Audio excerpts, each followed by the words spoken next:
ನನಗೆ ಬೀಗರಾದ ಬಸವಂತನ ತಮ್ಮ ಲಕ್ಷ್ಮಣ ಜೈಲು ಸೇರಿದೆ. ನಂತರ ನನ್ನ ಸ್ನೇಹಿತರೆಲ್ಲರೂ ನನಗೆ ನಿಮ್ಮ ಬೀಗನೆಪ್ಪ ದೇಶದ್ರೋಹಿ ಎಂದು, ನೀವು ನಿಮ್ಮವರಿಗೆ ಸಪೋರ್ಟ್ ಮಾಡ್ತಿದ್ದೀರ ಎಂದು ನನ್ನ ಮೇಲಿನ ಅಧಿಕಾರಿಗಳು ನನಗೆ ಚುಚ್ಚಿ ಮಾತನಾಡುತ್ತಿರುತ್ತಾರೆ. ಅಂತವರೊಡನೆ ಬೀಗತನ ಮಾಡಿದ್ದು ಮೊದಲೇ ನಂದೇ ತಪ್ಪು.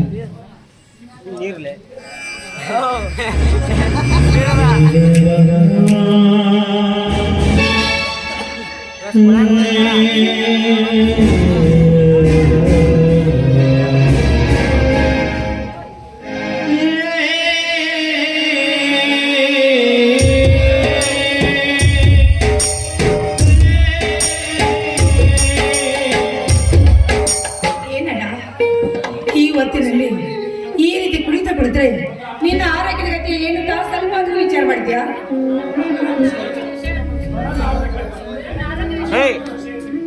ನನ್ನ ಆರೋಗ್ಯದ ವಿಷಯವೇ ಇರಲಿ, ನನ್ನ ಮನೆಗೆ ಬಂದ ಕಾರಣ ನನಗೀಗ ಬಂದ ಕಷ್ಟಗಳು ತಮಗೆ ಗೊತ್ತೇ ಇದೆ. ಅದಕ್ಕೆ ಹೊರತು ಹಣದ ಸಹಾಯ ಮಾಡುವುದೇ? ನಾನೇಕೆ ನಿಮಗೆ ಹಣದ ಸಹಾಯ ಮಾಡಬೇಕು? ನಮಗೂ ನಿಮಗೂ ಯಾವ ಸಂಬಂಧ? ಯಾಕಣ್ಣ, ಯಾಕೆ ಈ ರೀತಿ ಮಾತಾಡ್ತಾ ಇದ್ಯಾ? ಯಾಕೆ ನಿನಗೆ ಯಾವ ಸಂಬಂಧನೇ ಇಲ್ಲ ಹೇಳಣ್ಣ.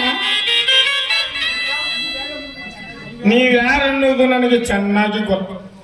ಮೈಲಿನ ನನ್ನ ಕೋಟಾ ನೋಟಿನ ವ್ಯವಹಾರಕ್ಕೆ ಹಚ್ಚಿ ಬಂದ ಹಣದಲ್ಲಿ ಊರು ತುಂಬ ಲಾವಣಿ ಹೊಲಗಳನ್ನು ಮಾಡುತ್ತಾ ಬದುಕುತ್ತಿರುವ ನೀವೊಬ್ಬ ಕಚಡ ಮಾಡುತ್ತನ್ನೋದು ನನಗೆ ಚೆನ್ನಾಗಿ ಗೊತ್ತು. ಸಂತೋಷ.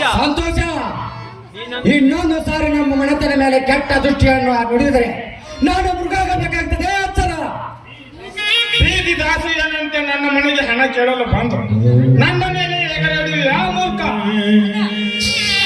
ಅವ್ರ ಮೇಲೆ ಕೈ ಮಾಡ್ತಾ ಇದ್ದಲ್ಲ,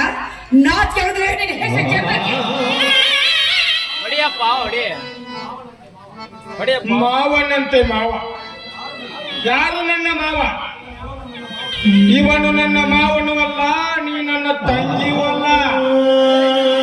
ಅಂದ್ರೆ ಏನ್ ಮಾತಾಡ್ತಾ ಇದ್ಯಾ? ಅಂದ್ರೆ ನಾನಿನ ಒಡ ಹುಟ್ಟಿದ ತಂಗಿ ಅಲ್ವಾ?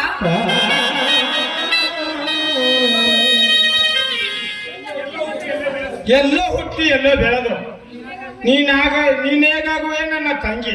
ಸಂತೋಷ, ಏನು ಮಾತಾಡ್ತೀರಪ್ಪ ನೀನು? ಇವಳು ನಿಜವಾದ ನಿನ್ನ ತಂಗಿ ಅಲ್ಲವೇ? ನಿಜವನ್ನೇ ಮಾತನಾಡುತ್ತಿರುವೆ ಬಸವಂತ. 22 ವರ್ಷಗಳ ಹಿಂದೆ ಒಂದು ಗಂಡು ಮಗು, ಇನ್ನೊಂದು ಹೆಣ್ಣು ಮಗು. ಅದರಲ್ಲಿ ಒಂದು ಮಗುವನ್ನು ಎದ್ದುಕೊಂಡು ಸಾಕಿಸಲುವುದ ಮಗುವೇ ನನ್ನ ತಂಗಿ ಸುವರ್ಣ.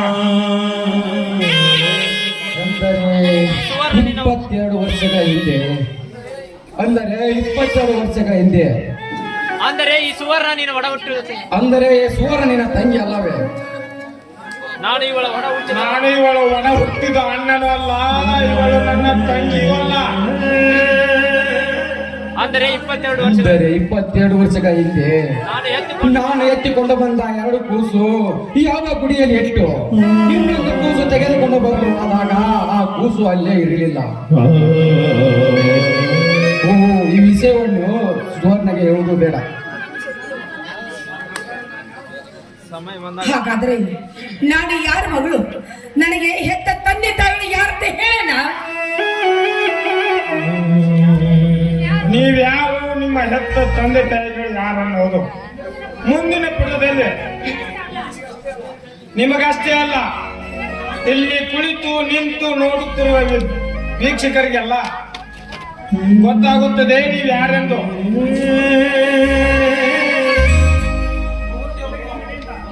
ಮೊದಲು ತೊಲಗಿರಿ ಈ ಮನೆಯಿಂದ. ಹೋಗುತ್ತೀರಪ್ಪ, ಹೋಗುತ್ತೇನೆ. ಬಾಸುವರ ಹೋಗೋಣ. ಕಸದಂತೆ ಕಂಡರು